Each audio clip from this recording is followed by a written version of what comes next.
पवित्र श्रीमद् भागवत गीता, पवित्र चारों वेद, पवित्र कुरान शरीफ, पवित्र बाइबल, पवित्र गुरु ग्रंथ साहिब, पवित्र कबीर साहिब की वाणी में छुपे हुए गूढ़ रहस्य अर्थात तत्व को जानने के लिए कृपया अवश्य सुनिए जगत गुरु तत्वदर्शी संत रामपाल जी महाराज के मंगल प्रवचन।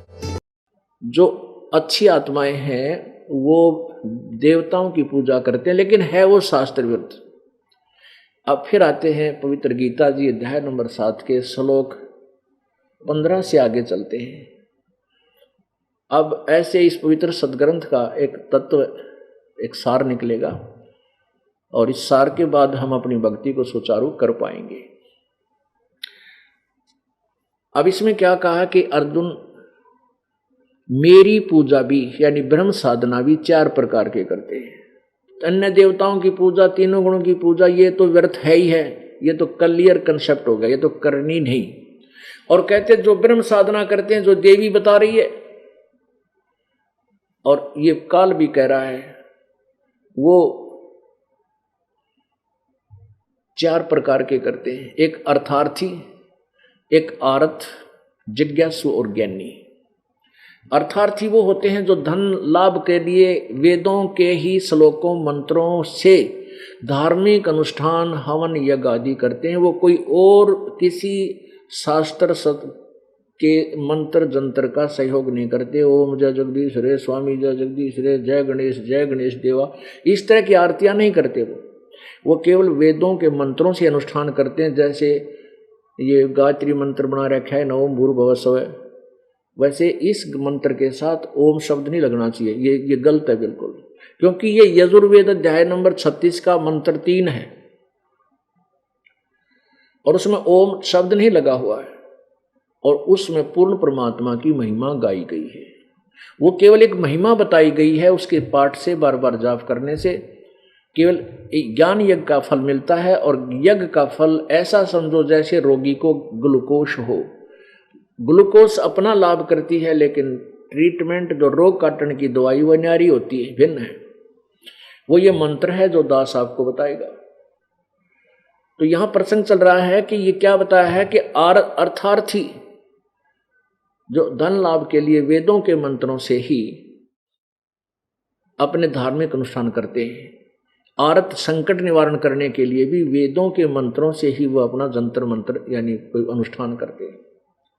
और जिज्ञासु वो होते हैं जो परमात्मा की प्राप्ति की इच्छा से घर से निकलते हैं और जैसे भी उनको गुरु संत मिले उनसे ज्ञान ग्रहण कर लेते हैं, वेदों के मंत्रों को कंठस्थ याद कर लेते हैं और आगे जाके वो वक्ता बन जाते हैं। वो भी तीनों ऊपर के ये तीनों यूजलेस बताए हैं। ब्रह्म के साधक, अर्थार्थी, आर्थ और ये जिज्ञासु, कहते ये मुझे अच्छे नहीं लगते। और ज्ञानी जो चौथे प्रकार का ज्ञानी है, ज्ञानी आत्मा वो होती है जिसको ये पता लग गया कि मानुष जीवन दुर्लभ है, मिले न बारंबार है। और जैसे तरवत से पत्ता टूट गया वही फेर नहीं लागे डार, मानुष जन्म पाकर जो नहीं रटे हरि नाम, और जैसे कुआ जल बिना फिर बनवाया किसका। यूजलेस इस मानुष शरीर, ये मिट्टी हमारे किसे काम नहीं आओगी जब भक्ति नहीं की, परमात्मा प्राप्ति का प्रयत्न नहीं किया।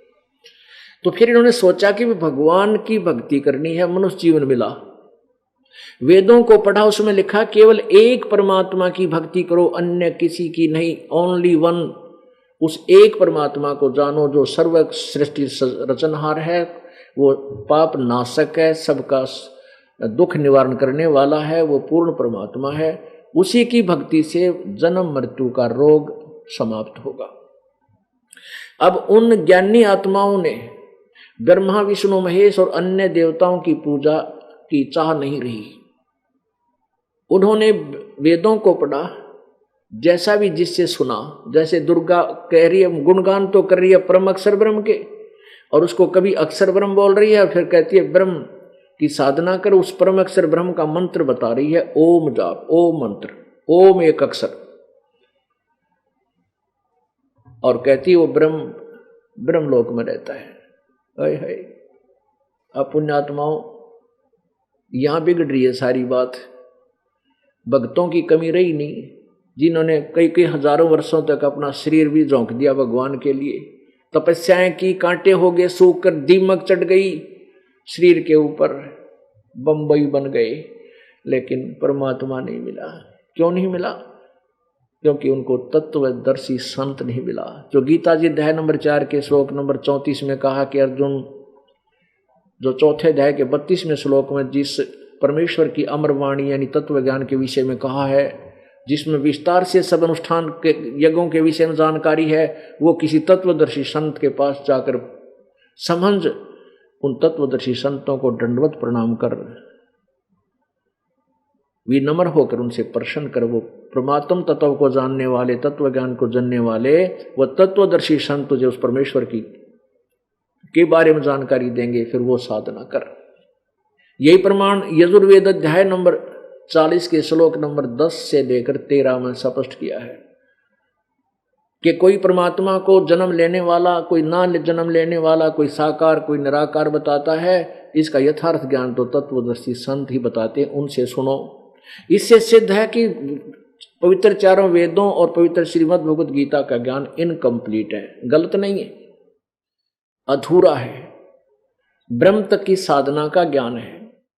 और इसलिए यजुर्वेद अध्याय नंबर 40 के श्लोक 15 मंत्र 15 में कहा है कि ओम कर्तु समर, कलवे समर और कर्तुम समर।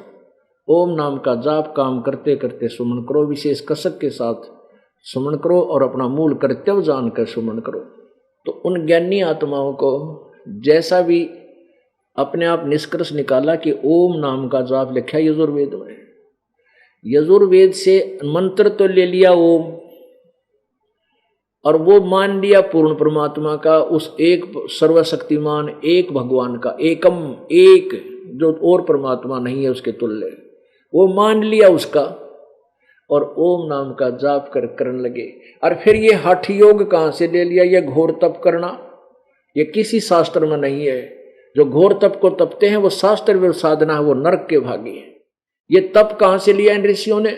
जब ब्रह्मा जी की को कमल के फूल पर रजगुण ब्रह्मा जी की उत्पत्ति दुर्गा और इस काल ने कर दी अपने दोनों के मिलन से, तो उसके बाद इसको कोमा में रखा, और जब ये बड़े हुए तीनों भगवान ब्रह्मा जी को कमल के फूल पर लेटा दिया, वहां इसको होश में ला दिया। ब्रह्मा जी कहते हैं जब मैं होश में आया तो मुझे नहीं मालूम मैं कहां से उत्पन्न हो गया, मैं तो कमल के फूल पर बैठा था। फिर सब कुछ देखा, इस कहीं और छोर पृथ्वी का मिला नहीं। तब मैंने सोचा भी मेरा क्या कर्तव्य है, इसे सब जगह जल ही जल है, मैं क्यों पैदा हो गया। तब आकाशवाणी हुई कि तप करो तप करो। कहते हैं ब्रह्मा जी के देवी पुराण में 3रे स्कंद में 4-5 अध्याय में कहते हैं कि मैंने 1000 वर्ष तक तप किया, और फिर क्या कहा, आकाशवाणी हुई अब सृष्टि करो। तो यही सबसम वेद में लिखा है परमात्मा की सच्चिदानंद घन की वाणी में, तपो तपो कर वाक्य सुनाया, लोक रचो बल मेरी माया। उस काल ने तप तप तप तप का वाक्य बोला, और फिर जब तप कर गया, जब कहा कि अब सृष्टि कर, लोक रचो बल मेरी माया। अब वहां से तप ले लिया, क्योंकि जब तक तो ब्रह्मा को वेद मिले भी नहीं थे। अब वो तपो तपो का वाक्य जो आकाशवाणी हुई, वो काल ने करी ब्रह्म ने भ्रमित करने के लिए। तो इन देवताओं ने वो तपो शब्द तप का तो वहां से ले लिया कि भगवान उस काल की वाणी को परम पूर्ण परमात्मा की का आदेश मान लिया, जबकि इस काल का आदेश था। उसके बाद ये चारों वेद मिले, वेदों में ओम मंत्र पाया, तो इन सब ने यू खिचड़ी बना ली। ओम नाम तो ले लिया वेदों से पूर्ण ब्रह्म का जान के, और तप ले सुन लिया ब्रह्मा जी से उस आकाशवाणी मान के पूर्ण परमात्मा। इन सब ने मिलकर फिर ये ओम नाम का जाप शुरू करने लगे बैठ के। ये कुछ देर तक जब मंत्र का हम जाप करेंगे, इससे कुछ अंदर हमारे आध्यात्मिक शक्ति उत्पन्न होती है। जैसे हम पंप से हवा भरते हैं साइकिल की ट्यूब में, तो धीरे धीरे वो उसमें शक्ति आनी होती शुरू हो जाती है, करड़ापन हो जाता है। तो उसके बाद फिर क्या होता है कि कुछ दिनों के बाद उस ओम नाम के मंत्र से शरीर का ऐसी स्थिति बन जाती है कि गर्मी सर्दी भी कम लगने लग जाती है आध्यात्मिक शक्ति के कारण। फिर ये क्या करते हैं, अपने आप धीरे धीरे अंदर टटोलना शुरू करते हैं। फिर इनका कोई कमल खुल जाता है। ओम नाम का जाप ये उच्चारण करके करते हैं। गीता जी अध्याय नंबर 8 के श्लोक नंबर 13 में गीता ज्ञानदाता कहता है कि मेरा एक ओम अक्षर है, मुझ ब्रह्म का ओम इति एक अक्षरम ब्रह्म व्यवहारण माम अनुसमरण ये प्रयाति तो जन देहं सयाति परमामृति। ये कहता है कि मेरा एक ओम मंत्र है, उच्चारण करके सुमन करने का। तो ये उच्चारण करके सुमन करना शुरू करते हैं तो मूल कमल खुल जाता है ना, ये ब्रह्मा जी का कमल खुल जाता है। स्वाद चक्र जिसे कहते हैं, सेकंड नंबर नीचे से सेकंड नंबर का। तो इसमें से कोई भी एक कमल, हमारे शरीर में चैनल बने हैं, जैसे टीवी में चैनल होते हैं, और जौन सा भी चैनल ऑन हो गया, यदि टीवी ठीक है और कनेक्टेड है पीछे से, तो उसमें उस चैनल के कार्यक्रम आने प्रारंभ हो जाते हैं। किसी में फिल्म चल रही है, कितना कोई झरना बह रहा है, कितना कोई एडवर्टाइजमेंट चल रही है, तो आदमी देखता देखता उसमें काफी समय निकल जाता है। तो ऐसे ही ऋषियों ने साधनाएं की पूर्ण परमात्मा की प्राप्ति के लिए, पूर्ण परमात्मा की भक्ति जानकर, और कर ली काल की भक्ति ब्रह्म की। तो ऐसे समाधिस्थ हुए, इनको अंदर की झलक आने लगी और अंदर टेलीविजन की तरह बहुत सुंदर दृश्य आने शुरू हो जाते हैं जो समाधि लगाती है। वैसे समाधि में 10 मिनट भी ना बैठा था आदमी, बजाय अंदर कुछ ना दिखा था, इसने कौन ड्रेड हो वे, मतलब अंदर इस शरीर में पूरे ब्रह्मांड के जहां जहां भी जिस कमल का संबंध है, उसके इस कमल के अंदर, इस हमारे शरीर के अंदर, रीढ़ की हड्डी के अंदर की तरफ जो बने हुए कमल हैं, इनमें ऊपर के पूरे दृश्य टीवी की तरह एक स्थान पर आप देख सकते हैं। तो ये ऋषि लोग ऐसे देखने शुरू कर दिए ना, आप बिना पता कौन से कमल में कहाँ घूम रहा हूं मैं, तो वो ऊपर के नज़ारे किधर डांस हो रहे हैं, किधर बाजे बाज रहे हैं ऊपर के लोगों के, और किधर झरने बह रहे हैं, किधर कुछ हो रहा है, किधर कुछ हो रहा है। उनको देख देख कर ये काफी वर्षों तक बैठे रहते हैं, और ऐसी अभ्यास, ऐसी आदत बन जाती है। जो ही वो बाहर समाधि टूट जाती है तो बाहर का दृश्य उसको अच्छा नहीं लगता, फिर बाज के फिर अंदर देखते हैं, अब देखूंगा ऊपर क्या है, और वो देख रहे हैं फिल्म, और बैठने से तप बन गया। अब उस फिल्म को देखने के लिए जो बैठे रहे 10 वर्ष, 20 वर्ष, 50 वर्ष, उससे तप बन गया और सिद्धियां आ गई इन मंत्र से। ये प्रभु पाक गए, जो बैटरी चार्ज कर ली 5, 10, 20, 50 वर्ष बैठ कर जो साधना की, उससे तप बन गया, और तप के साथ साथ जो मंत्र जाप करते थे उससे सिद्धियां आ गई। और फिर भगवान तो मिला नहीं, क्योंकि इस काल भगवान ने प्रतिज्ञा की है कि मैं कभी भी अपने वास्तविक रूप में किसी के सामने नहीं आऊंगा। अब जब जैसे भी कोई साधक साधना कर रहा है, किसी को तो ब्रह्मा रूप में भी दर्शन दे देता है समाधि में, किसी को विष्णु रूप में, किसी को शिव रूप में। तो वो साधक जिसने शिव रूप में साथ दर्शन दिए हैं काल ने, ब्रह्म ने, उस ओम नाम के जापते हैं, तो वो मान लेता है कि शिव जी जो है ना, ये तमोगुण शिव, ये ही पूर्ण परमात्मा है। और जिसको इसने दिए विष्णु रूप में दर्शन, तो वो मान लेते हैं ये विष्णु जी ही परमात्मा है, ये छुपा रहे हैं अपने आप को। अब तक यो ऐसे या रोड़ गदोड़ हो रही थी इस ज्ञान की, अब ये कति क्लियर हो जाएगा आपके समक्ष। अब परमेश्वर कबीर देव की वाणी, 9 मन सूत उलझिया और ऋषि रहे झकमार, और सतगुरु ऐसा सुलझा दे भाई उलझे न दूजी बार। सतगुरु तत्वदर्शी संत, वो कबीर परमात्मा आए थे, वो सुलझा कर धरके गए थे उस सूत को, लेकिन हम बालक हमने फिर उलझा लिया। अब परमात्मा ने उसको सुलझाने की विधि लिख रखी थी इस दास को, फिर वह टेक्निक दे दी जिससे ये 9 मन सूत, अर्थात इतना जबरदस्त अज्ञान बना रखा था इस काल के दूतों ने, नकली ऋषि, महर्षि, इन गुरुओं ने। अब वो 1 मिनट में इस असुलझ गया, इस कलयुग में तो उलझ जाए कोई नया भी ज्ञान, जब तक ये भक्ति चाहेंगे संसार दुनिया, आगे भक्तिहीन हो जाएंगे वो कुआं में पड़ो, वो बात अलग है। अब देखिएगा, पढ़िएगा गीता जी अध्याय नंबर 7 के आगे के 16, 17, 18 और 19, 20, 21, 22, 23 आपने पढ़ लिया। अब बीच में ऐसे चैप्टर अलग अलग हैं इसमें, अलग अलग सतिथि का ज्ञान है। अब देखिएगा,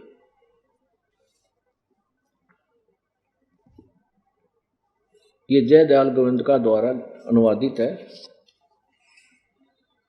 प्रकाशक एवं मुद्रक गीता प्रेस गोरखपुर, गोविंद भवन कार्यालय कोलकाता का संस्थान।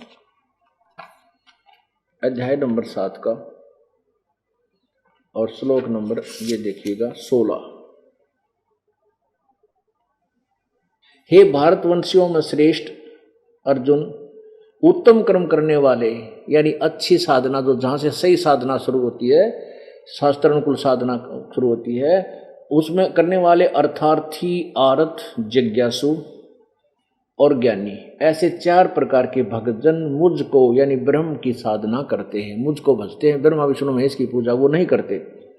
17 में कहा है कि उनमें नित्य मुझ में एक ही भाव से सतित अनन्य प्रेम भक्ति वाला ज्ञानी भक्त मुझे बहुत पसंद है, अति उत्तम है। इन 4 में यो श्रेष्ठ है, क्योंकि मुझको तत्व से जानने वाला ज्ञानी को मैं अत्यंत प्रिय हूं और वह ज्ञानी मुझे अत्यंत प्रिय है। आगे क्लियर बात कहता है कि जो मेरे से नीचे के जो देवताओं की पूजा करते हैं वो मूर्ख हैं, राक्षस स्वभाव को धारण किए मनुष्यों में नीच दुष्कर्म करने वाले। और जो सुकृत अच्छे कर्म या शास्त्रानुकूल साधना कहाँ से प्रारंभ होती है? मुझसे प्रारंभ होती है, जो मुझे इष्ट मानकर पूजते हैं। तो उसमें 4 प्रकार के हैं, वो 3 प्रकार के रिजेक्ट कर दिए, अर्थार्थी, आरत और जिज्ञासु। कहते ज्ञानी मुझे पसंद है, ज्ञानी को मैं पसंद, मैं उत्तम, मेरे लिए उत्तम है, मुझे अच्छा लगता है, प्रिय है। अब उन ज्ञानियों को भी बताते हैं कि वो भी उस पूर्ण परमात्मा का यथार्थ ज्ञान न होने से, तत्वदर्शी संत न मिलने से मेरे वाली अनुत्तम घटिया सतिथि में ही आश्रित रहे। ओए होए, देखो गीता जी अध्याय नंबर 7 का अब श्लोक नंबर 17 आपने पढ़ लिया, 18 पढ़ो। अब उद्दारा माने उदार हैं, नेक हैं। कौन? सर्वे एव एते ज्ञानी तु आत्मा एव मे मतम, मेरे मत में, मेरे विचार से ये ज्ञानी आत्मा, जिनके विषय में 17वें श्लोक में कहा ज्ञानी को मैं अत्यंत प्रिय हूं और ज्ञानी मुझको प्रिय है, ये है तो अच्छी उदार आत्मा है, ये अच्छी आत्मा है। परंतु आस्थित है स ही युक्त आत्मा माम एवं अनुतमाम गतिम। ओहो, वो उद्धार तो है बेचारी, भगवान प्राप्ति के लिए प्रयत्न कर रही है, सिर धड़की बाजी ला रखी है, लेकिन वो परमात्मा की भक्ति में लीन जो अच्छी आत्मा है, वो मेरे वाली अनुतमा माने घटिया अश्रेष्ठ गतिम, मेरे से प्राप्त होने वाली अनुत्तम गति लाभ को में ही आस्थित है। ओए होए, अनुत्तम, इन्होंने अनुत्तम का अर्थ अति उत्तम कर रखा है। अरे तेरा गजब भैया, अनुत्तमाम अति उत्तम। यहां देखिए ये सभी उद्धार हैं। एते सर्वे एव, ये सभी उदार हैं। कौन? ज्ञानी। तू परंतु ज्ञानी तो मेरा स्वरूप ही है। तेरा कैसे घुमा दिया, यह मेरा मत है, मेरा मत है, क्योंकि वह मद तत् मन बुद्धि वाला भक्त अति उत्तम, अनुत्तमा माने ये युक्त आत्मा माने जो भगवान में लगा हुआ भक्त है, ये अनुत्तमा माने अति उत्तम कर दिया, अनुत्तम माने घटिया हुआ, घटिया अनुत्तम, और गति स्वरूप मुझ में ही अच्छी प्रकार स्थित है। तेरा गति। अब इसी की 24 में और लिखा है इसी का अनुत्तम का अर्थ देखिए। ये 24 में ये कहता है कि बुद्धिहीन पुरुष मेरी अनुत्तम माने अनुत्तम, यहां तक अनुत्तम लिख दिया और यहां अति उत्तम कर दिया। अनुत्तमा माने अति उत्तम। अब ये दास बताएगा आपको इसका रहस्य, क्यों अनुत्तम क्यों लिखा। अब यहां क्या बताते हैं, ये उलझाने वाले कहां फंसाते हैं इसे, अपने ज्ञान अड़ंगे को कहां उलझाएंगे जो आपको भ्रमित करते हैं। कहते हैं समास के अंदर अनुत्तम का अर्थ होता है जिससे अच्छा कोई और ना हो। अरे तेरा गजब हो। अब जैसे उत्तीर्ण क्या होता है? उत्तीर्ण सफल, पास, और अनुत्तीर्ण असफल, फेल। यदि अनुत्तीर्ण को ये मान के चल ले बालक जो फेल हो गया है, कहता फिरे कि मैं तो सबसे पास हूं, मेरे बराबर कोई पास नहीं, अनुत्तीर्ण। अब कहता रहे उसके कहने से कि वो पास हो जाएगा, वो तो अनुत्तीर्ण शब्द से जकड़ा जा चुका है। ऐसे ही अनुत्तम। और मान लीजिए हम ये सोच कर चलें कि यहाँ, क्योंकि यदि हम उनकी बात को ऊपर रखें कि अनुत्तम का अर्थ यहाँ ये माने कि जिससे उत्तम कोई और गति ना हो, तो फिर 18वें अध्याय के 62वें श्लोक में और 15वें अध्याय के चौथे श्लोक में किसी और बहुत सी जगह है जहाँ पर गीता ज्ञानदाता अपने से अन्य किसी परमात्मा की साधना करने को कहता है। 18 गीता जी अध्याय नंबर 18 के श्लोक 62 में कहा कि अर्जुन तो सर्वभाव से अनन्य मन से उस परमेश्वर की शरण में जा, उस तत्व ब्रह्म की, उस परमेश्वर की शरण में जा जिसकी कृपा से तू शाश्वत स्थान परम शांति को प्राप्त होगा और शाश्वत स्थान यानी सतलोक में चला जाएगा। शाश्वत माने अजर अमर, जो कभी नष्ट नहीं होता, वो सत्यलोक है। ब्रह्मलोक भी नाशवान है, ब्रह्मलोक में गए हुए साधक भी नाशवान है, जन्म और मृत्यु होती है। गीता ज्ञानदाता अध्याय नंबर 4 के श्लोक नंबर 5 और 9 में कहता है कि अर्जुन तेरे और मेरे बहुत जन्म हो चुके, तू नहीं जानता, मेरे जन्म और कर्म अलौकिक है। गीता जी अध्याय नंबर 10 के श्लोक 2 में कहा है गीता ज्ञानदाता ने कि अर्जुन मेरी उत्पत्ति को, मेरे जन्म को न तो ऋषि जन जानते ना ये देवता, क्योंकि ये मेरे से उत्पन्न हुए, क्योंकि ये ब्रह्मा विष्णु महेश काल से उत्पन्न हुए हैं, दुर्गा के संयोग से, और आगे फिर इन्हीं की संतान है ये जितनी संसार सृष्टि है। तो पिता की जन्म को, पिता की इस उत्पत्ति को संतान नहीं जान सकती। दादाजी बताते हैं, डेट ऑफ बर्थ बता देंगे, उनका सारा विवरण बता देंगे।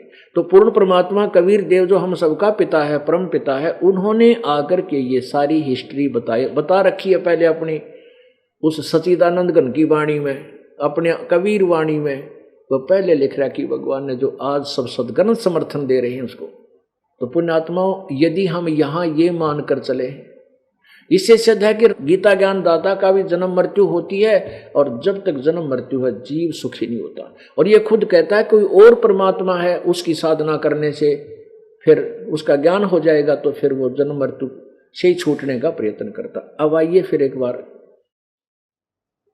पहले इस अनुत्तम गति क्यों कही, इस कंसेप्ट को क्लियर करते हैं। अब ये ज्ञानी आत्मा जिनको ये ज्ञान हुआ कि भाई मनुष्य जीवन बार बार नहीं मिलेगा और जय हाथ से छूट गया या बात बिगड़ जाएगी, तो उन्होंने वेदों के अतिरिक्त कोई शास्त्र नहीं छेड़ा, वेदों को पढ़ा, वेदों से निष्कर्ष निकाला कि इसमें ओम नाम का जाप है। और वेदों का ज्ञाता ब्रह्मा जी को माना जाता है, क्योंकि सबसे पहले वेद ब्रह्मा जी को प्राप्त हुए थे। तो ब्रह्मा जी से ज्ञान सुना, ओम नाम का जाप उन्होंने पूर्ण परमात्मा का मान लिया, और उधर से ब्रह्मा जी ने आकाशवाणी जो काल की हुई थी तप करो, वो तप करने का आदेश भी साथ जोड़ दिया। 17वें अध्याय का 5वां श्लोक और दिखा देता हूं आपको। उसमें क्या लिखा है कि जो शास्त्र विधि को त्याग कर जो घोर तप को तपते हैं, अध्याय नंबर 17 का श्लोक नंबर 5। अब 4 तक तो अपन पढ़ ही लिया था। जो सात्विक हैं वो देवताओं की पूजा करते हैं, अच्छी आत्मा जो हैं अच्छे स्वभाव के, वो अन्य उपासना तक कर रहे हैं, वो डले तो ढो रहे हैं, लेकिन वो देवताओं तक की पूजा करते हैं। आगे देखो 5वें में कहा कि जो मनुष्य शास्त्र विधि से रहित अशास्त्र विहितम केवल मन कल्पित घोर तप को तपते हैं, दंभ और अहंकार से युक्त, कामना आसक्ति और बल से अभिमान से युक्त हैं। 6 में कहा कि वो शरीर रूप से सतीत, भूत समुदायों को और अंतःकरण में सतीत मुझको भी क्रश करने वाले हैं, उन अज्ञानियों को असुर स्वभाव के जान। ओहो, और तोड़ पाड़ दिया कि जो घोर तप को तपते हैं, क्योंकि शास्त्र विरुद्ध साधना है, और शास्त्र विरुद्ध साधना का ही ये वर्णन बताया जा रहा है कि जो शास्त्र विरुद्ध साधना है और उसको घोर तप को तपते हैं, वो मुझे भी दुखी करते हैं, और इस सब परमात्माओं सारे प्राणियों का जो मालिक है वो भी हमारे शरीर में जीव आत्मा के साथ उनकी शक्ति अभेद रूप में, क्योंकि आत्मा उस परमात्मा की है। या आत्मा जैसे जो बच्चा गौ की नज़र में यूं साईं को संत, जैसे गाय ने अपना बच्चे अपने गाय को अपने बच्चे की नज़र रहती है, चारा भी चर रही है और ध्यान अपने बच्चे पर है। यदि उसको कोई खतरा है, कोई कुत्ता वगैरह उसके निकट आ जाता है उसके बच्चे के, तो फू फू करती है और चारा भी चर रही होती है। तो ऐसे हम परमपिता कबीर जी के बच्चे हैं।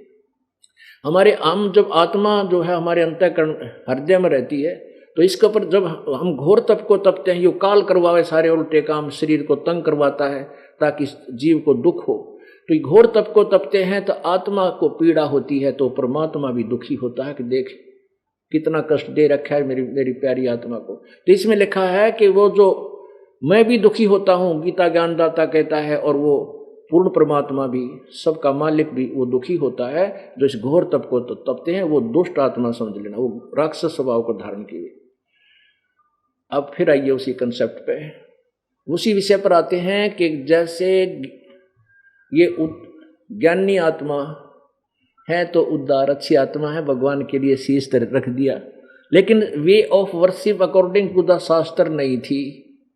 इस कारण से इन्होंने भी डले डो दिए। एक ज्ञानी आत्मा, एक चुनक ऋषि था, उसने इसी विधान अनुसार के परमात्मा की प्राप्ति करनी है इस मनुष्य शरीर से, चाहिए शरीर रहे या ना रहे। और परमात्मा अपने सूक्ष्म वेद की वाणी में कहते हैं कि सिर साटे की भक्ति है भाई और कछु नहीं बात, और सिर के सौदे पाइए वो अवगत अलखनाथ। अब इस माटी ने एक दिन मिट्टी में मिलना है, आज नहीं तो कल, कल नहीं तो परसों, ये तो जावेगी। और इस मिट्टी से अगर भगवान मिल गया तो सोना उग गया इसमें। तो हमने इस 5 तत्वों की मिट्टी से सोना उगाना है। और जिन भांग बोलियान उपासना करके वो भांग बेच रहे हैं अपने आप भी नरक में, और जिसने प्यार वह भी विरान माटी उनकी। तो हमने इसमें वह कणक बीजनी है जो जीवन दाता है, यानी सत्य साधना रूपी कणक बीजनी है, जो हमें भी सुख दे और भी कोई ले जाएगा उसका भी जीवन निर्वाह अच्छा होगा। एक चुनक नाम के ऋषि थे, उन्होंने वेदों को पढ़ा, ब्रह्मा जी से सुना, इधर से सुना उधर से सुना, फिर सब ने निष्कर्ष निकाल रखा है कि ओम मंत्र जो है ये पूर्ण परमात्मा का है, जबकि ये ब्रह्म का है। गीता जी अध्याय नंबर 8 के श्लोक नंबर 13 में स्पष्ट किया है कि ओम इति एक अक्षरम ब्रह्म व्यवहारण माम अनुस्मरण। ब्रह्म माम ब्रह्म, मुझ ब्रह्म का ओम इति एक अक्षरम, यह एक ओम अक्षर है।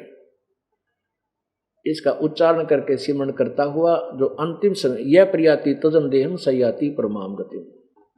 और उस परमात्मा की भक्ति साधना, गीता जी अध्याय नंबर 8 के श्लोक नंबर 1 में अर्जुन ने पूछा कि जो आपने 7वें अध्याय के 29वें श्लोक में तत्ब्रह्म के बारे में जिक्र किया, प्रभु वो कौन है तत्ब्रह्म? 8वें अध्याय के 3रे श्लोक में कहा कि वो परम अक्षर ब्रह्म है। 8वें अध्याय के 5वें श्लोक में कहा कि तू मेरी भक्ति कर मुझे प्राप्त होगा। 6ठे अध्याय में श्लोक में कहा है कि अर्जुन ये नियम है कि जो जिसकी साधना करता हुआ अंत समय तक जिसमें भावित रहता है, यानी जिस इष्ट की पूजा करता है अंत में उसी को प्राप्त होता है। 8वें अध्याय के 7वें श्लोक में कहा कि अर्जुन तू युद्ध भी कर और मेरी साधना मेरी भक्ति कर मुझे प्राप्त होगा। 8वें अध्याय के 8, 9, 10 में कहा है सच्चिदानंद घन परमात्मा की जो साधना करता है और अंतिम समय तक उसी की साधना करता हुआ भक्ति की शक्ति से वो उस परमात्मा को प्राप्त करता है। थोड़ा सा 2 मिनट इन श्लोकों को फिर देखिए। श्रीमद् भगवत गीता, ये गीता प्रेस गोरखपुर से प्रकाशित है, जयदयाल गोविंद का इसके अनुवादक है। ये अध्याय नंबर 7 का और श्लोक नंबर 29 देखेंगे हम पहला। जरा मरण मोक्षाय माम आश्रित यतंती ये ते ब्रह्म तत्विदु, ये तत्व ब्रह्म कहो चाहे ब्रह्म तत्व कहो, ये संस्कृत उल्टी सुट्टी चल रहा है। ब्रह्म तत्विदु कृष्णम अध्यात्मम कर्म च अखिलम, यानी इसका अर्थ है कि जो व्यक्ति मेरे इस ज्ञान पर आश्रित हो जाएंगे, तत्वदर्शी संत के पास जाकर ज्ञान ग्रहण कर लेंगे, तो वो जरा मरण मोक्ष, जरा और मरण बुढ़ापे और मृत्यु से ही बचने की चेष्टा करते हैं। और वो कौन है? वो तत्व ब्रह्म विदु, उस परमात्मा को जानते हैं, सारे अध्यात्म ज्ञान को समझते हैं, सब कर्मों से परिचित हैं। यहाँ देखिए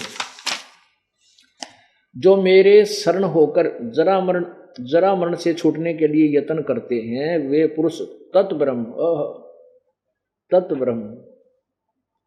यानी तत्ब्रह्म उस ब्रह्म को, तत्ब्रह्म उस ब्रह्म को और संपूर्ण अध्यात्म को तथा संपूर्ण कर्मों को जानते हैं। 7वें में केवल 30 श्लोक हैं, ये 30वां यह समाप्त हो जाता है। 8वां प्रारंभ हो गया। अथ 8वां अध्याय। अर्जुन ने पूछा किम तत्ब्रह्म किम अध्यात्म, क्योंकि अध्यात्म का इसमें जिक्र किया है 30वें में। जो पुरुष अधिभूत अधिदैव सहित और अधियज सहित सबका आत्म रूप मुझको अंत काल में भी जानते हैं वे युक्त चित्त वाले पुरुष मुझे ही जानते हैं अर्थात प्राप्त होते हैं। तो यहाँ पूछा है प्रथम में कि किम तत्ब्रह्म, 8वें के प्रथम में किम तत्ब्रह्म किम अध्यात्म किम कर्म पुरुषोत्तम अधिभूतम च किम प्रोक्तम अधिदेवम किम उच्यते। उत्तर दिया है इसका, हे पुरुषोत्तम तत्ब्रह्म वह ब्रह्म क्या है, वह ब्रह्म क्या है, तेरे से न्यारा वो परमात्मा और कौन है। तीसरे में उत्तर दिया है कि वह परम अक्षर ब्रह्म है, वह तो परम अक्षर ब्रह्म है। अच्छा, ये 5वें में क्या कहा है, 8वें अध्याय का 5वें में कहा है कि जो पुरुष अंत काल में भी मुझको ही स्मरण करता शरीर त्याग कर जाता है वह मेरे, वैसे तो ये लिखा साक्षात रूप को नहीं, वह मेरे भाव में भावुत होता, मद भावम याति, वह मेरे भाव में भावित रहता है, मेरे भाव में भावुत रहता है, उसमें कोई संशय नहीं। और 6 में इससे लिंक है। 6 में क्या कहा है कि हे कुंती पुत्र, अंत काल में जिस भी भाव को स्मरण करता हुआ शरीर को त्याग करता है वह उसी को ही प्राप्त होता है, सदा उसी भाव में भावित रहता है। अब 7वें में कहा है कि इसलिए तू मेरे में भाव होकर लगेगा तो मेरी भक्ति कर, इसलिए अर्जुन सब समय में निरंतर मेरा स्मरण कर और युद्ध भी कर, इस प्रकार अर्पण किए हुए मन बुद्धि युक्त होकर निसंदेह मुझे ही प्राप्त होगा। ये 8वें में कमाल कर दिया। 8वें अध्याय नंबर 8 का और श्लोक नंबर 13, जो दास आपको कंसेप्ट करना चाहता है वो देखिएगा। 13 में कहा है ओम इति एकाक्षरम ब्रह्म व्यवहारण माम अनुसमरण। माम ब्रह्म मुझ ब्रह्म का केवल ओम यह एक अक्षर है, और माम अनुसमरण जो मेरे माम ब्रह्म मुझ ब्रह्म का समन करता हुआ यह प्रयाति तजदेहम सयाति परमाम गति। इसका यहां से शुरू होता है, ये इकट्ठा कर रखा है इन्होंने 12 और 13। 13 यहां से शुरू है। जो पुरुष ओम इस एक अक्षर रूप ब्रह्म को उच्चारण करता हुआ, व्याहरण उच्चारण करता हुआ मुझ निर्गुण ब्रह्म का चिंतन करता शरीर त्याग कर जाता वह परम गति को प्राप्त होता है। अब यहां तो इसने बता दिया कि मेरा सिमरण कर मुझे प्राप्त होगा, और मेरा मंत्र ओम एक अक्षर ओम है। ये इन्होंने अनुवाद गलत किया है, एक अक्षर रूप ब्रह्म नहीं है। इसका ये एक अक्षर का अर्थ है जो ओम है, इसी को एक अक्षर बोलते हैं। और उस परमात्मा के अब 8वें अध्याय के 8वें में आते हैं, 8वें अध्याय के 8, 9, 10 को अब फिर समझते हैं। 7वें तक तो गीता ज्ञानदाता कहता है कि मेरी भक्ति कर, मेरा एक ओम मंत्र है, और उस अन्य कोई परमात्मा है, ये देखिएगा। अब 8वें अध्याय का ये 7वें तक तो इसने कह दिया कि मेरी भक्ति कर, इसलिए सब समय में मेरा स्मरण कर मुझसे और युद्ध भी कर, इस प्रकार निसंदेह मुझे ही प्राप्त होगा। 8वें में कहा है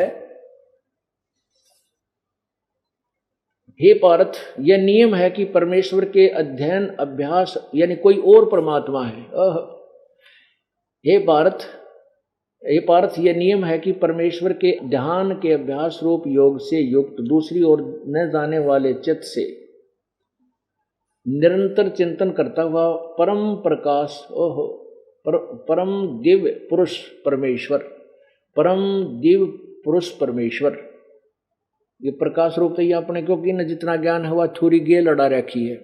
परम दिव्य पुरुष, परमम दिव्यम पुरुषम, परम दिव्य पुरुष अर्थात परमेश्वर को प्राप्त होता है। कोई इससे अलग भगवान है। 9 में कहा है, ये कवियम लिखा, कवियम जो पुरुष, इन्होंने हम इन्हीं की थ्योरी पढ़ते हैं पहले, सर्वज्ञ अनादि सबके नियंता, यानी सबका नियंत्रक, सबका मालिक है वो गीता ज्ञानदाता से कोई और है। और सूक्ष्म से अति सूक्ष्म, सबका धारण पोषण करने वाला अत्यंत अचिंत स्वरूप, सूर्य के सदृश नित्य चेतन प्रकाश रूप, अविद्या से अति परे सच्चिदानंद घन परमेश्वर का स्मरण करता है। सच्चिदानंद घन यानी गीता ज्ञान दाता से और है। अब 10वें में 8वें के 10वें श्लोक में, वह भक्ति युक्त पुरुष अंत काल में योग बल से, योग बल माने भक्ति की शक्ति से, बरकुटी के माध्यम से प्राणों को अच्छी प्रकार स्थापित करके फिर निश्चल मन से समन करता हुआ दिव्य परम पुरुष परमात्मा को प्राप्त होता है। अब वो सच्चिदानंद घन परमात्मा को प्राप्त होता है जो उसकी साधना करता है। उसकी साधना क्या है?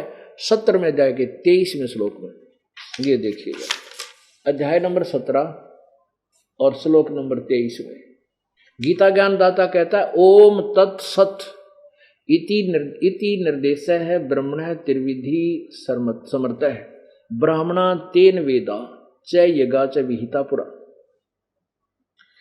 ओम तत्सत, यह ऐसा यह 3 प्रकार का सच्चिदानंद घन ब्रह्म का नाम कहा है। अब गीता ज्ञानदाता ने अपना मंत्र तो बता ही रखा है कि मेरा तो ये ओम एक ब्रह्म है, मेरा एक ओम अक्षर है, मुझ ब्रह्म का उच्चारण करके जाप करने का, और उससे मेरी प्राप्ति होती है, नथिंग एल्स। ओम के अतिरिक्त कोई मंत्र ग्रंथ गीता जी में या वेदों में जाप करने का नहीं है, कोई नहीं है। इससे ओम नाम तो है ब्रह्म का, और ओम तत्सत, ये ओम तो ब्रह्म का और तत् और सत ये 2 सांकेतिक शब्द हैं, ये दास बताओगा।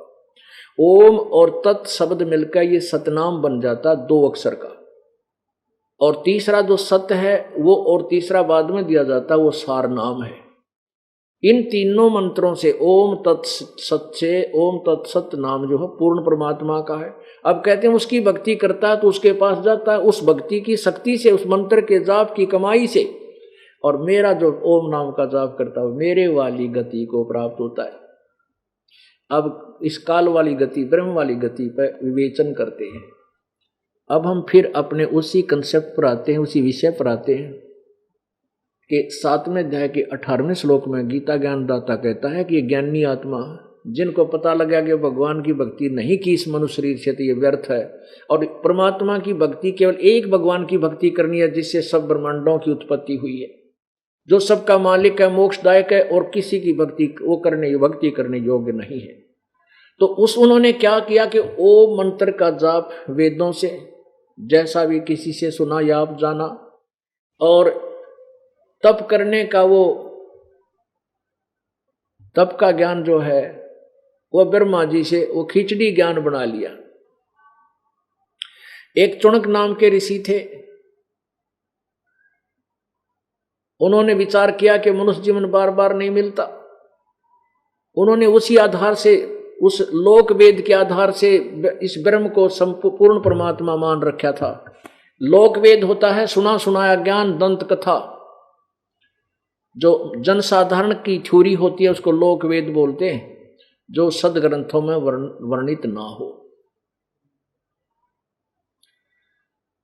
तो उसमें क्या हुआ कि उसने चणुक ऋषि जी ने हजारों वर्षों तक ओम नाम का जाप और मेडिटेशन, वो हठ योग तप किया। अब इस ओम नाम के जाप से परमात्मा प्राप्ति नहीं होती। गीता जी अध्याय नंबर 11 के श्लोक नंबर 47-48 में कति क्लियर किया है गीता ज्ञान दाता काल ने। 11वें अध्याय के 32वें श्लोक में गीता ज्ञान दाता कहता मैं काल हूं। पुण्यात्माओं श्री कृष्ण काल नहीं थे, उन्होंने ना पहले कभी काल कहा अपने आप को, ना बाद में कभी काल कहा। वो तो एक सतोगुण भगवान थे, बहुत अच्छी आत्मा के प्रभु थे। श्री कृष्ण जी के शरीर में प्रवेश करके, श्री कृष्ण जी के शरीर में प्रवेश करके भूत की तरह, प्रेत की तरह यू काल बोल रहा था गीता के ज्ञान को। इसने कहा 11वें अध्याय के 47-48 श्लोक में कि अर्जुन ये मेरा वास्तविक रूप है, मैं काल हूं, और मेरे इस ज्ञान के मेरे इस रूप के दर्शन अर्थात मेरी प्राप्ति ना तो किसी को पहले हुई ना आगे हो सकती, ये मैंने तेरे पर कृपा करके दिखाई है। ये ना किसी वेदों वर्णित विधि से, ना किसी यज्ञ से, ना जप से, ना तप से किसी प्रकार भी नहीं हो सकती। इति सिद्धम की वेदों में वर्णित विधि से प्रभु प्राप्ति नहीं है। अब इन ज्ञानी पुरुषों ने, विद्वान पुरुषों ने, परमात्मा की चाहने वाली अच्छी आत्माओं ने, उद्धार आत्माओं ने परमात्मा पाने के लिए ये डले डोए ओम नाम का जाप और ये तप किया। अब गीता जी अध्याय नंबर 17 के श्लोक नंबर 5 और 6 में स्पष्ट किया है कि शास्त्र विधि को त्याग कर जो साधना तो कर ही रहे हैं, यहाँ उपासनाएं जो करते हैं, लेकिन वो ज्ञानी भी जो है वो घोर तप को तपते हैं। और शरीर के अंदर जो मैं यानी पूर्ण परमात्मा और ये काल, क्योंकि इन कमलों में ये भी रहता है, सहस्रार कमल में, ये घोर तप को तपते हैं, ये मुझे भी दुखी करते हैं। और अंतःकरण में विराजमान वो पूर्ण परमात्मा जो जीवात्मा का के ऊपर जिसकी दृष्टि है, उसको देख कर कहते हैं संत सताए मैं दुखी, मेरा आपा भी दुख होए। उसको भी दुखी करते हैं। वो राक्षस स्वभाव को जान, राक्षस स्वभाव के, असुर स्वभाव के जान। अब इनको भी असुर स्वभाव में गिन दिया, जो ब्रह्म तक की साधना करते, ब्रह्म तक की मीन जो हठ योग करते हैं।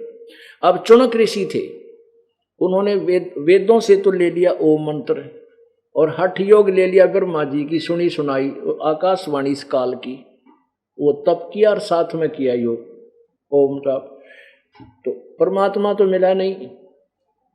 कुछ दिनों के बाद क्या होता है, ऐसे साधक के वचन में शक्ति आ जाती है और किसी को कह देता है तेरी टांग टूटेगी, वह टांग टूट जाती है।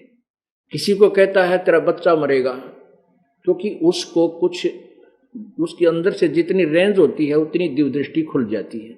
उसमें भविष्य में होने वाले कुछ उसके कर्म वो बता सकता है, क्योंकि ये पहले ऑलरेडी फिल्म बनी हुई हमारे अंदर डिपॉजिट है, जो तेरे साथ जो बीतेगी जीव के साथ।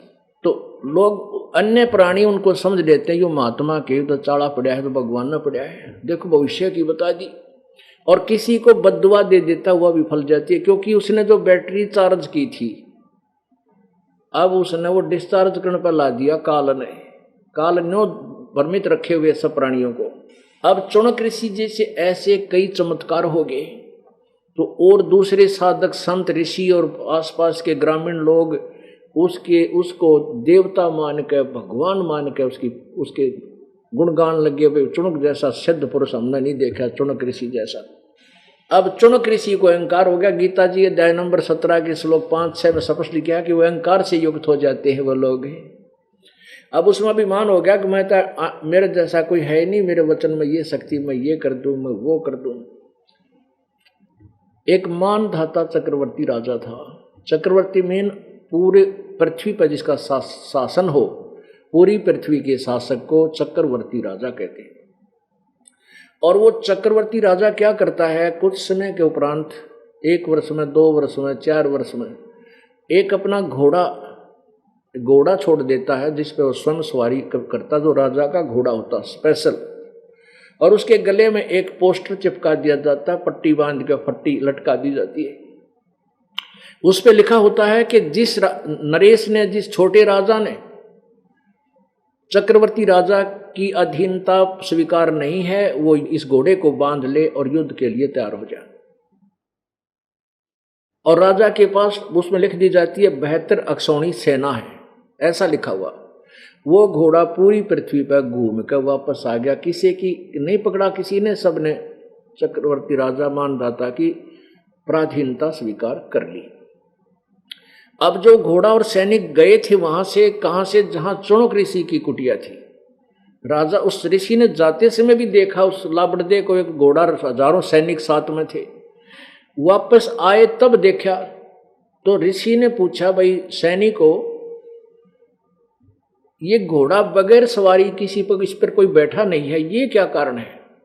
तो उन सैनिकों ने बताया कि ऋषि जी, ये राजा मानधाता चक्रवर्ती का घोड़ा है और इस पे कोई बैठ नहीं सकता। उन्होंने अपना सारा कारण बताया कि हम ऐसे ऐसे इसको छोड़ा हुआ है, कोई चक्रवर्ती राजा की पराधीनता स्वीकार नहीं है, तो इसको पकड़े और पकड़ लेगा तो राजा उससे युद्ध करता है और उसको अपना पराधीन बना लेता है। तो चुनक ऋषि ने पूछा कि भाई इस घोड़े को पूरी पृथ्वी पर किसी ने नहीं पकड़ा, एक ये सैनिक सिपाही एक आधा नकमी आत्मा होया कर, सारे तो नहीं। वो अहंकारवश बस बोला कि किसकी माँ ने दूध पाया जो हमारे राजा के घोड़े ने पकड़ दे, जाड़ फोड़ दिया, दांत निकाल दे उसके। अब उधर से चुनक ऋषि भी अंडी पा क्या बैठा था भाई, कहने लगा अच्छा।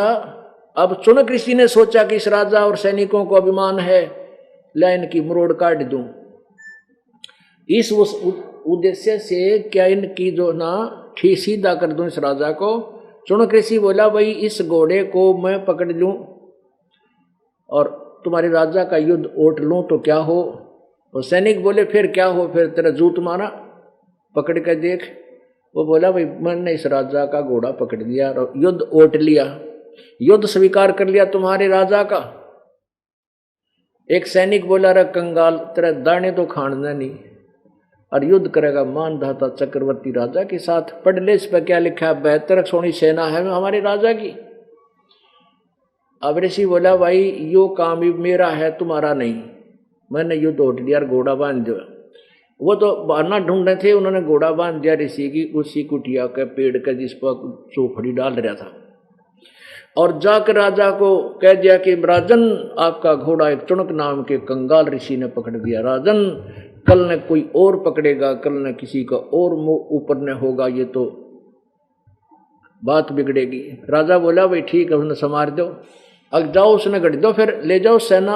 अब वो क्या किया कि उस राजा ने 72 अक्षौणी सेना की 72 करोड़ सेना की 4 टुकड़ी बना दी, 18 करोड़ की। एक प्लाटून भेज दी 18 करोड़ का बना के एक व्यक्ति को मारने के लिए, एक खौफ पैदा करने के लिए कि और भी कोई देखेगा तो इतनी सेना ने देख कर कलेजा हिल जाएगा सबका। उधर से उस चुनक ऋषि ने जो काल उपासक था, ब्रह्म साधक था, उसने जो इतने हजारों वर्ष डले ढोए व साधना की काल की, उससे 4 एटम बम बना लिए, 4 पूतली बना दी। संत भाषा में उसे पूतली बोलते हैं। 4 परमाणु बम बना दिए और एक टुकड़ी 18 करोड़ की संत को मारने आई ऋषि को तो एक पुतली छोड़ दी। उसमें से करोड़ों पुतली होगी, उसके टुकड़े सबको कत्लेआम कर दिया, यानी ऐसे छर्रे छूट गए। 18 करोड़ सेना मर गई। अब राजा ने दूसरी 18 करोड़ भेजी तो ऋषि ने दूसरी पुतली से उसका नाश कर दिया। कहने का भाव ये है कि 4 पुतलियों ने 72 करोड़ सेना का नाश कर डाला। ओए होए ए परमात्मा।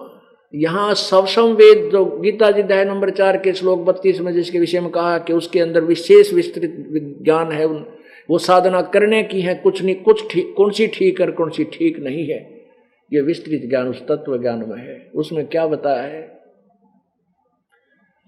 72 अक्षौणी अक्षय करी वो चुन करी शीश्वर एक, दे धारे जोरा फिर ये सभी काल के बेख।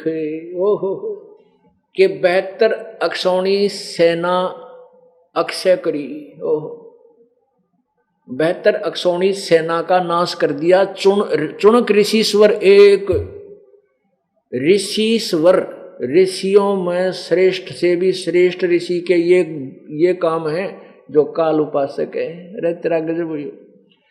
अब ऋषि ने पंगा पान की जरूरत थी भाई, राजा का काम अपना, हम अपनी भक्ति कर रहे हैं। यदि उसने कोई दुखी करता हो, आकर छेड़छाड़ करते हो, जब भी रोआ पीटी कर ले, किसी ने धमका खुड़का देगा या झटका दे दे, बेमतलब पंगा लेना कोई साधु संत फकीरों का काम होता है, कोई ऋषियों का काम है। चुनक ऋषि ने पंगा मोल ले लिया। अब क्या किया, क्या बताते हैं कि 72 अक्षौणी खा गया वो चुनक ऋषिश्वर एक। ऋषियों में भी श्रेष्ठ चुनक ऋषि ने 72 अक्षौणी सेना खा ली और ये दे धारे मौत फिर ये सभी काल के वेग। हम तो ऋषि मानना, ये तो नो के एटम बम है, ये तो चलती फिरती मौत फिरन लग रही है, काल के भेख। ये काल के साधक साधु ये ऋषि, ये तक है मनुष्य रूप में मौत फिर ही न, इन तो बचकर है दूर टल जैसी बीमारी। तो ये ऋषि, हम इनको ऋषि मान रहे थे। अब सुनो इस चुनक ऋषि का क्या होगा, ये निर्णय है, ये तत्व ज्ञान है। अब पुण्यात्माओं जीवन सा, चाहे तो कोई तलवार तक कर दे, चाहे अपना वचन तय कर दे, जो हत्या होगी वह हत्या है, उसका पाप है। अब चुनक ऋषि ने 72 करोड़ सेना मार दी, वो उसके बैंक अकाउंट में लिखा गया। और जो उसने ओम नाम का जाप और हठ योग तप किया, वो उसकी साधना वाले अकाउंट में लिखा गया। अब तप का प्रतिफल क्या मिलेगा? ये राजा बनेगा कभी किसी युग में, और इतना ही जबरदस्त राजा होगा कि कितने वर्षों तक राज करेगा। राज जब तक इसके क्रम में है, भाग्य में है, वो करेगा, उसको कोई बदल नहीं सकता। और तब तक ये और निरे खोटे खोदेगा, क्योंकि इसका आगे बोलनिया कोई नहीं। ये इतनी दुर्गति हो इस जीव की, इस अध्यात्म ज्ञान में ना।